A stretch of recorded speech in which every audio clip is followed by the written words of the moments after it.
Yeah, I'm glad to have you on this morning. And I know it's been a while we've been trying to schedule this. Yes, it has. It's been a while. Sorry about that, but it's good to be time today. Yeah, I'm happy for that. And I would like us to understand, your capacity and what you do and what capacity do you work at the moment. Sure. So I have a background of business development, which I was involved with for probably the first 20 years of my career. But during that time, I studied law part-time at University of Ulster, as it was then. And it was more as a hobby, really, to be honest. Law always interested me. So I did my undergrad degree, and then I did a human rights master's degree. And that then got me interested in lecturing. Some of the lecturers that had taught me had asked me would I come back and talk about company and corporate law and business. And so I did that. And I sort of caught the bug of enjoying teaching and lecturing and working within the university. So I did that part-time, continued on with my business. And then I also then applied for the Bar of Northern Ireland. And that year, I think there was over 1,200 people applied, and my number came up. I was one of 20 that got selected to do that qualification. So I did that part-time for 2 years, and then went into the practice in the commercial and chancery court and the high court predominantly. And there I got to see quite a lot of inefficiency, I suppose. I was taken aback a little bit at how slow things were and how antiquated things were. Now, colleagues will always poke fun at this and say, John, the wig and gown should have been an indication as to what you were getting involved with. But even so, I was taken aback by how technology had not really played a major role at all within the courts, and learned that that's the case in a lot of courts around the world. At the same time, I was very interested in alternative dispute resolution, so mediation, arbitration, adjudication, and I qualified as a mediator and felt that there was a lot of better outcomes coming from that type of way of dealing with the dispute. And then latterly, I probably around about 2017, 2018, along with a couple of other colleagues, started to look at online dispute resolution. So how could we make it more accessible, more affordable? And then the pandemic broke out. And so we quickly realized that one of the platforms that we were using or that we were developing had been superseded by the likes of Zoom. Zoom stole the market, and to a certain degree, people didn't really care about security glitches or other things. They just needed to get on with doing their job. But that didn't stop us, and we continued to do some work in that field. And so while I was lecturing at the university, I designed a master's program, which had its USP was mediation qualification as well as your LLM. So a lot of students were interested in that. And then more recently, there was an overhaul of what our various provisions around technology and law. And we launched a new Centre for Legal Technology, which quietly got started November 2025, but November 2024. We officially launched it then in September 2025. And I was appointed director from the outset of this new centre. So I know we look at how technology can change what we're doing, both as professionals, but also within our court systems and within the judiciary. That's a wide range of experience. And looking at the background, what I like about it is that you spoke about business, covering business, then coming into law, design a master program, having together with LLM, which is where the world is going into now. Recently, when I go on LinkedIn, I see you've attended a lot of programs which you speak in all over the world, not only in the UK, England, you go all over. It's more in AI. What is it? What direction are you taking it to? Well, what was interesting was just as I took on the centre in November 2024, we had just put in for a funding grant with the AI Security Institute, which it itself had only really started a few months. And we put forward a speculative bid, really, looking at something that we felt was properly frontier research, which was the use of agentic AI within judicial decision-making. So judicial decision-making is a high-stakes environment, as you'll appreciate, John. And so we had to be very careful about the use of any technology within that sphere, but certainly looking at autonomous AI and how it could work within the judicial decision-making process and assist the judge. So I suppose because that is frontier research, we hadn't realized just how frontier. The only people that have, or countries that have really looked at this is China, which are relatively well advanced in it, not agentic AI, but in generative AI within their decision-making process, particularly in the lower courts. They're looking at digital courts. And another country was Germany, which had looked at, with IBM, automating some of the decision-making. Not truly decision-making, but trying to help in the process to help judges do some of the heavy lifting. And they built out an old generative AI system which helped with the emissions scandal. So that was a very big deal in Germany, and one of the regional courts deployed this AI tool, which basically read the submissions and ensured that the submissions were all correct and as required, quite binary in nature. And then it sort of flagged to the judge, right, all of this documentation is now ready for you to make your decision. So a great sort of administrative burden lifted in what was a very binary case. But it didn't go as far as making a decision or giving a draft decision. In the other country that had made strides was Brazil. Brazil is quite unique in two ways. One is that it seems to have a huge propensity for litigation, so within society. So they have an 88 million case backlog currently. And they have deployed an AI system called Victor. And again, it was looking at the sort of lower level value cases, binary in nature. How could we assist in the judge in getting to the point where it's ready for a decision? Now, the second thing that's quite interesting about the judiciary themselves in Brazil is one of the few countries in the world where when you come out of law school, you decide whether you want to go into practice as a lawyer or whether you want to go into the judiciary. Now, if you want to go into the judiciary, you obviously go through the training processes. They don't just let you loose right away. And there's an appropriate process to go through. But what it does mean is that the age group of the judiciary in Brazil is quite a great deal younger than in many other countries. And so their propensity to use technology fits with that age group of the judiciary. Or at least that's the theory. So we hadn't realized how frontier the research we were then going to be doing was. And so it has caught the interest of quite a lot of different universities and research groups and interest groups that this research is underway.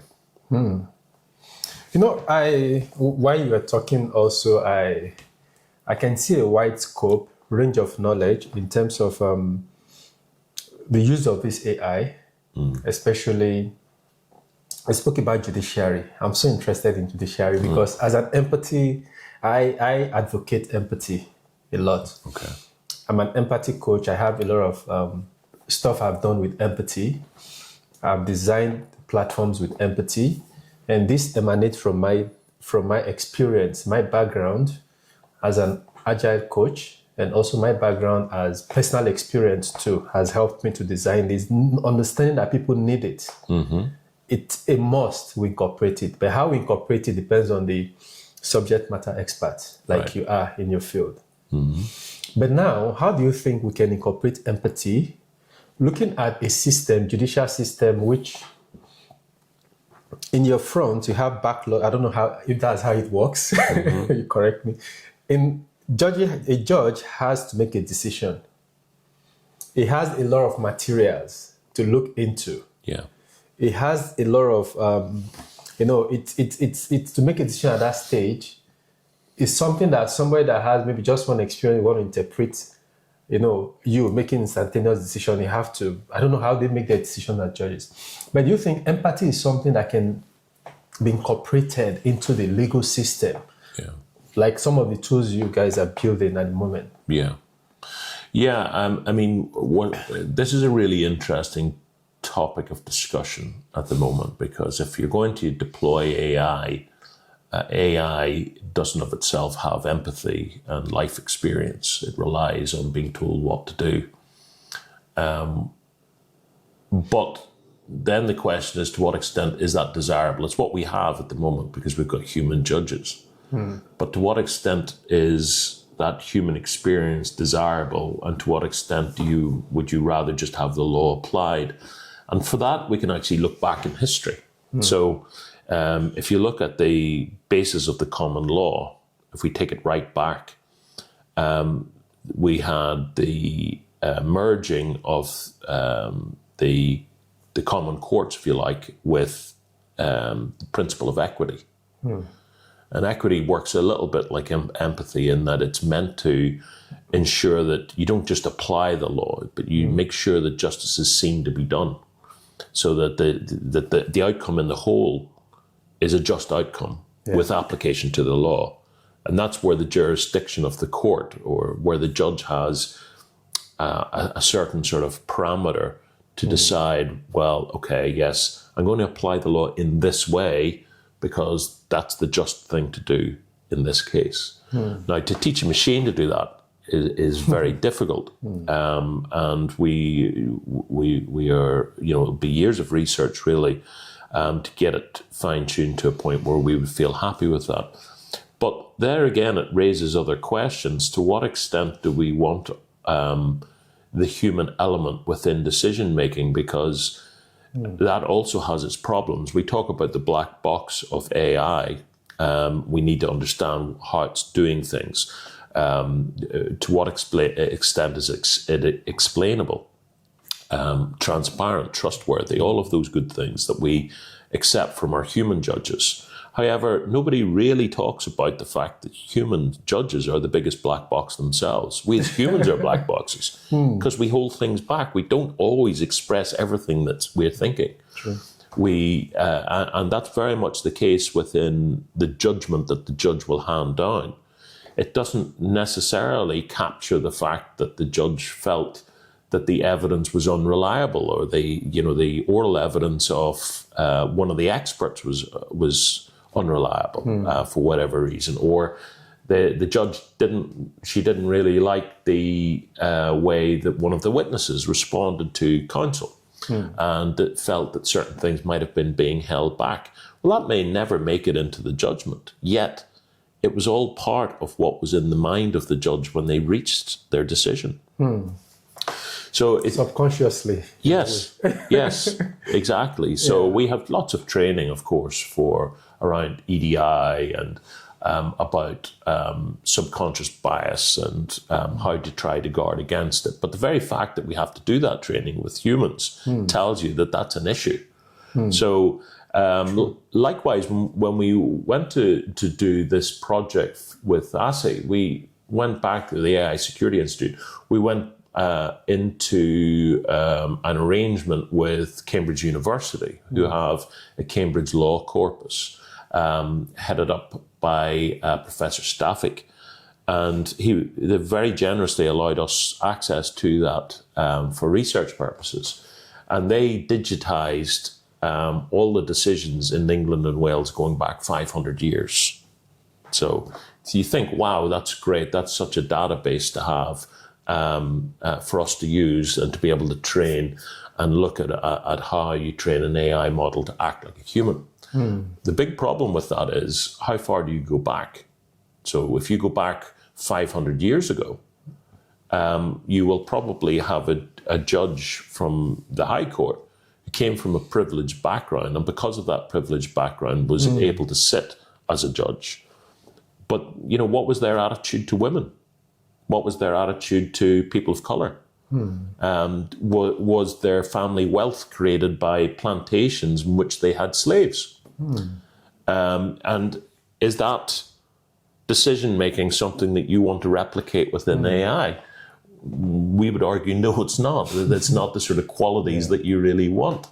Or indeed a judge, you know, from hundreds of years ago, that in the afternoon after lunch sat with a jug of claret and, you know, was inebriated as they delivered and listened to evidence and then delivered their decision. So societal attitudes change over time. We know that.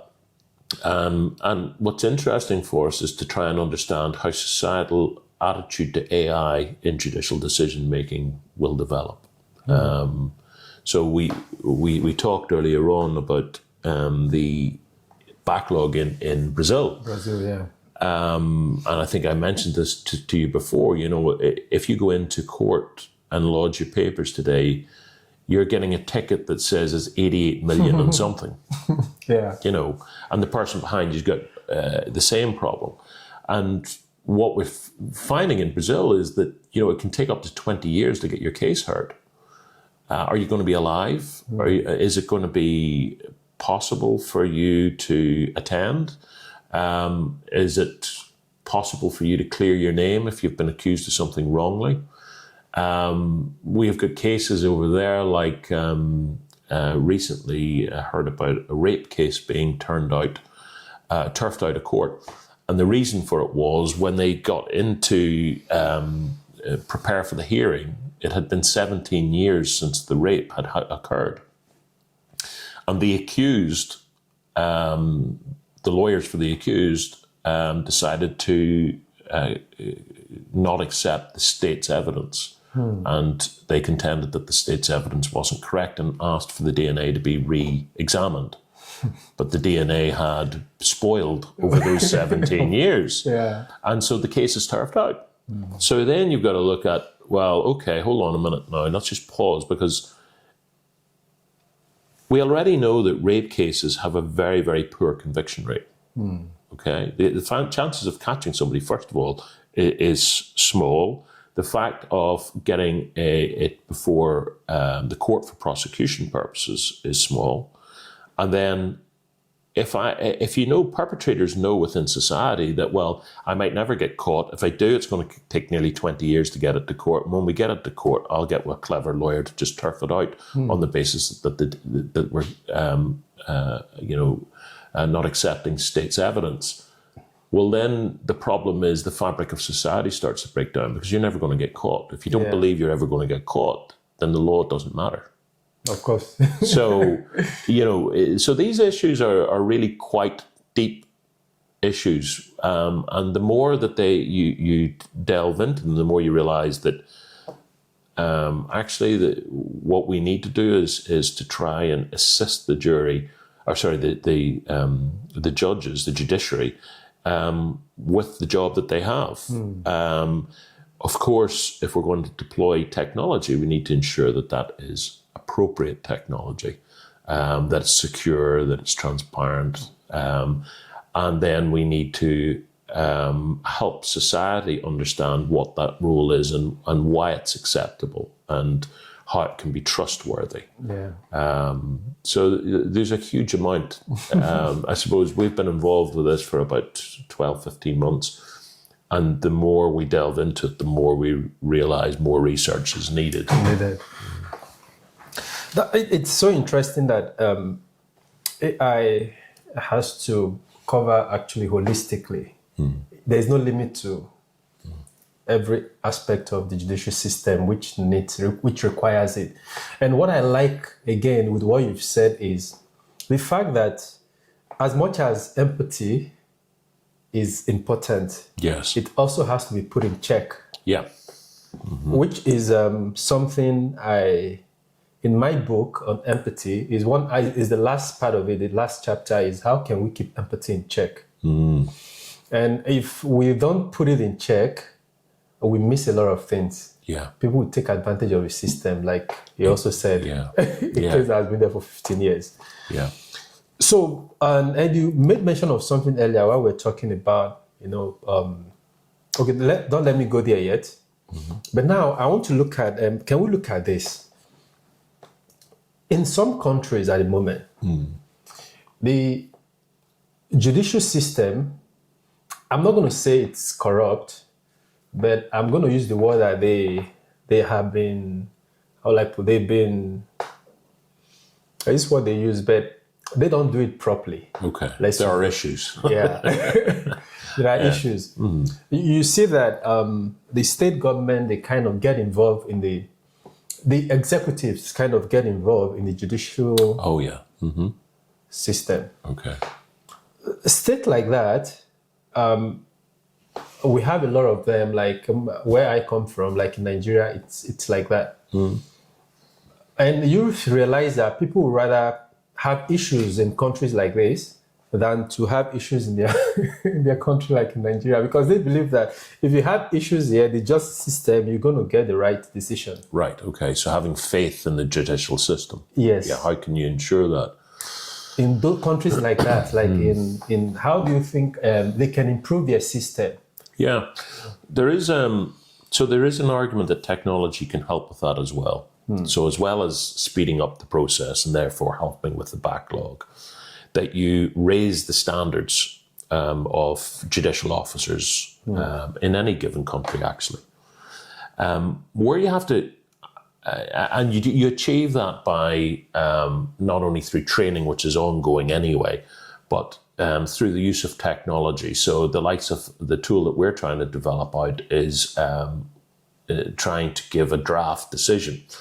Now, within that draft decision, it can take you back to what the evidence that was presented to the court, and you can fully interrogate it.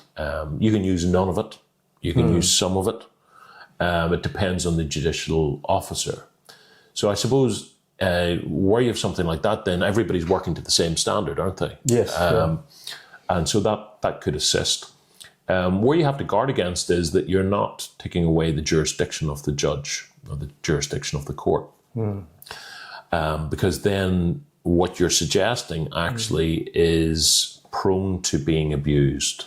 So we'll not talk about any particular state, if that's okay, but there are some states that it might be desirable by government to be able to control their judiciary through the use of technology. So you will have a draft decision. That is your draft decision, whether you like it or not, and you will follow that path, and you will not deviate from that path.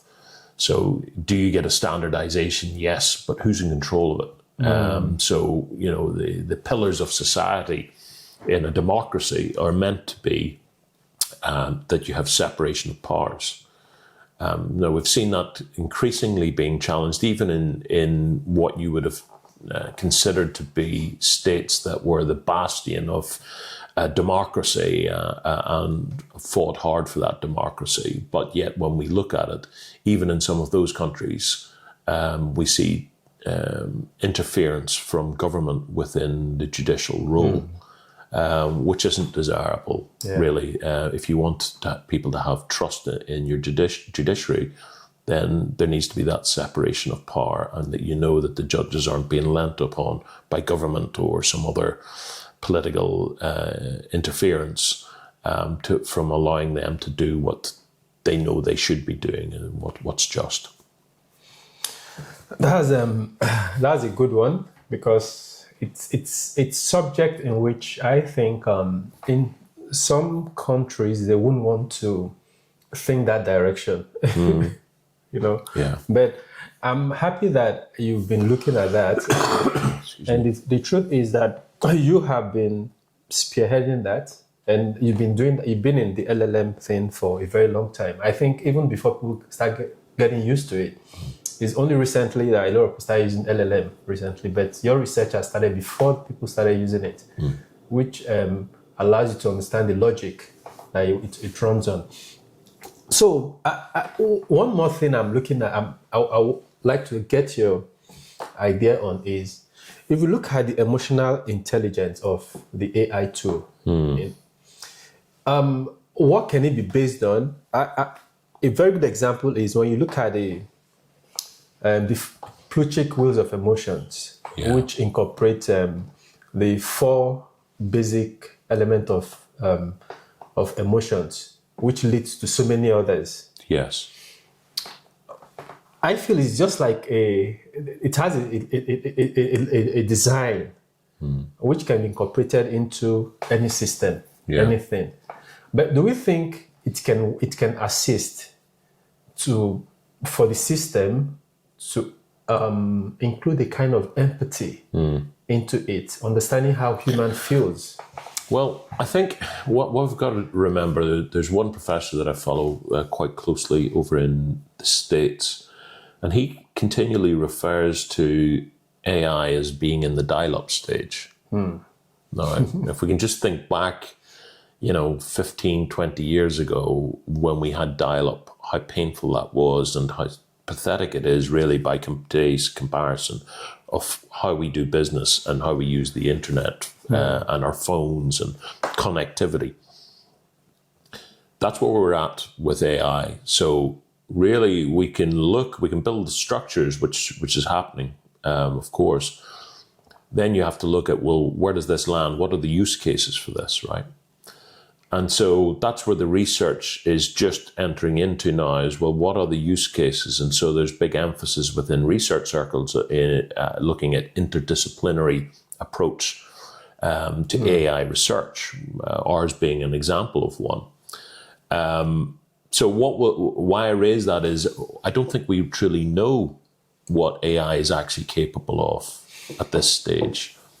We can see that it would certainly speed up the summarization analysis of facts.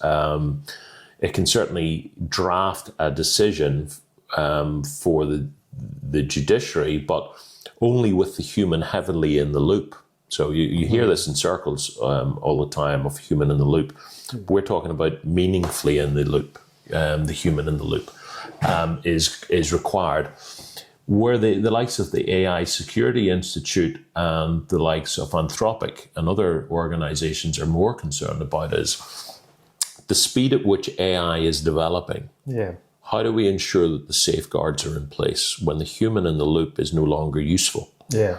So I heard one reference to it being a little like handing a toddler Albert Einstein's work and having them as the human in the loop. That's kind of where we're going with AI. It will be vastly more intelligent than humans are within a short period of time. And going on the current trajectory, we're probably talking within the next 5 to 10 years. So how do we ensure that we understand what it's doing within the black box and put in the safeguards so that those safeguards carry forward when the human in the loop is not as useful as it is today? And that really goes to your question, is how do you ensure that in systems that are going to possibly be used by judiciary and government and other decision makers at a very high stakes level, how do you ensure that those safeguards are built in, that if we're relying on in a decision making setting, that it has emotional intelligence built within it? And that is a massive, massive piece of research. Like even way before even you look at that. So how can you ensure that AI is capable of making a judicial decision? Means you need to break down what is a judicial decision.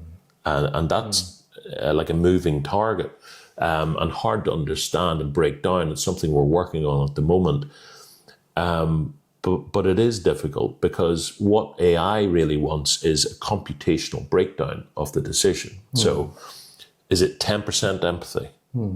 Or is it 13%? Or is it 13.25? What is the empathetic input into a judicial decision? What part does emotional intelligence play in that? So there's massive questions. I mean, yes, as frontier as our research is and as interesting as it is, it's also at that dial-up stage. It's so early on for us to really, yes, it could be very useful in the short term in helping summarize, analyze facts, prepare a summary of what the law, what previous decisions have been in this area, all that type of stuff. But in my view, we're away from being able to say, make a judicial decision and the human just sit in the background and wait for the decision to be reached. I think we're away, quite away from that. Okay. Obviously, I'm going to say I'm impressed with the knowledge I've gotten this afternoon. Good. You know, Enjoyed it, John. yeah, because it's quite complex when you look at AI and you look at the legal system is a complex entity. Yeah. And people always think they can, like these days, people go online, they think they can go to the system and create their own defense for their own story. And I've noticed that most people that have done it, they always fail. I am one of those that I say, leave the job to the professionals to handle it. Right. I'm saying that because I've seen cases whereby people, they think because a friend of mine and some others I've known, they had issues and they think they can defend themselves. They go, read the books, go to the library. I have a friend that went to the library, read a lot of materials in the library, thinking he's going to go defend himself. Right. This was in South Africa. Right, okay. He got there. It wasn't a game. The professionals are there. Yeah. They've gone to school to do it. That's my own. Yeah. And if somebody has spent some amount of years studying, you went to the library and studied for like 2 weeks and you think you can get it. Right. You can beat them. So, you've touched upon something, and I don't know what time we've got, but you've touched on another area that's quite of interest to us. And we refer to those people as litigants in person, LIPs. In America, I think it's pro se litigants is how it's referred to. And we talk about these people like, it's just a few odd people that do this. In actual fact, the vast majority of society is caught with this within this problem. So if you have a case in the High Court in Belfast, which is not the most expensive jurisdiction, that's probably going to cost you. That hearing will cost you around £100,000. If you lose, it's going to cost you £200,000 because you'll have to pay for the other side's fees.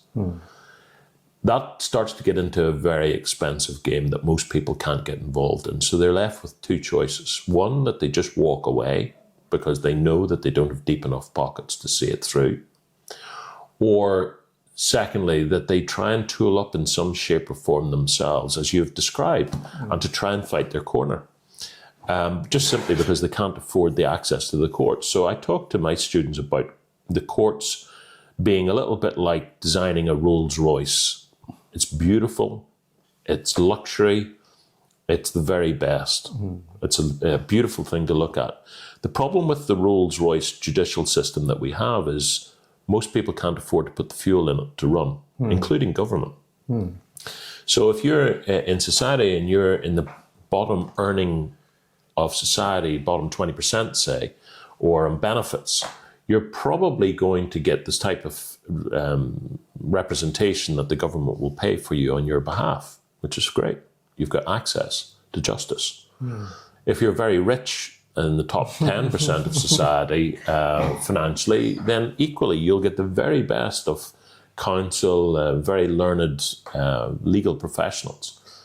But that leaves about 70% of us, of society. Most people listening to this will be caught by this. If you have a major legal event in your life, it will mean the house that you've spent your life paying for will probably have to be sold to pay the legal fees. Or you do it yourself. So they're a group of people that are growing within our courts. It presents difficulties to our courts because the court, for example, has to be, in this jurisdiction, has to be aware of your Article 6 rights under the European Convention. So the right to a fair trial. So how do I know that I'm ensuring as a judge that you get a fair trial? That's another headache for me to think about. Do you understand the process? Have I explained it to you? As the court set out clearly? Do you understand what's required to go through these steps? Yeah. And so we are looking, one of my colleagues, John McCord, at the centre, has done a lot of work with other colleagues at the school, looking at litigants in person. But more recently, what we've been looking at together is, well, how can technology maybe fill that gap? Yeah. Are there tools that could be developed that could help litigants in person? The problem is that it's not very attractive commercially. So companies don't want to do this really, because how do they make any money out of it? Yeah. Most of the legal technology that you see over the last 2 or 3 years, which is mushrooming, is really at how do we help practitioners, how do we help court systems, a little bit less, but there is some work being done on that. And then again, the group that we're trying to help is the judiciary, because they probably aren't that attractive either from a financial point of view. So those are the pressures that you've got. That's also leading to the slow times in courts, which then creates the backlog. And so you've got a very imperfect system that's not really functioning very well. And then, I mean, again, we talked about in Brazil the issues that, if somebody steps outside and does something illegal, how do you bring them to book? How do you enforce the law? Again, we need to be careful if we have got a legal system that 70% of society feels that they're frozen out of being involved in. Do they then start taking the law into their own hands? Do you start to see the breakdown of the fabric of society that we know as we know it? So there's big questions and big issues ahead of the judicial system, the court system, and society largely, which we feel technology does have a role at, but it needs so much research and time spent on it. We need more than just the Centre for Legal Technology at Ulster University. We need institutions globally looking at these issues, and for a community of researchers that are interdisciplinary in nature, so engineers, AI engineers, for example, lawyers, doctors, other professions, that we're all working together to try and solve some of these issues. Thank you for highlighting the point, because it's always been on my mind, and I know that it's going to go a long way, to resolve this. Once there's a solution to this, it will also increase the trust and understanding that, you guys are working on it. Yeah, is a good thing. Yeah. But thank you for your time. We have, from our discussion, I keep on thinking a lot of things are coming to my head, but we don't really have much time for now. But thank you for your time. We can do a follow-up sometime, John. Yeah, definitely. Thank you so much. Okay, thank you, John.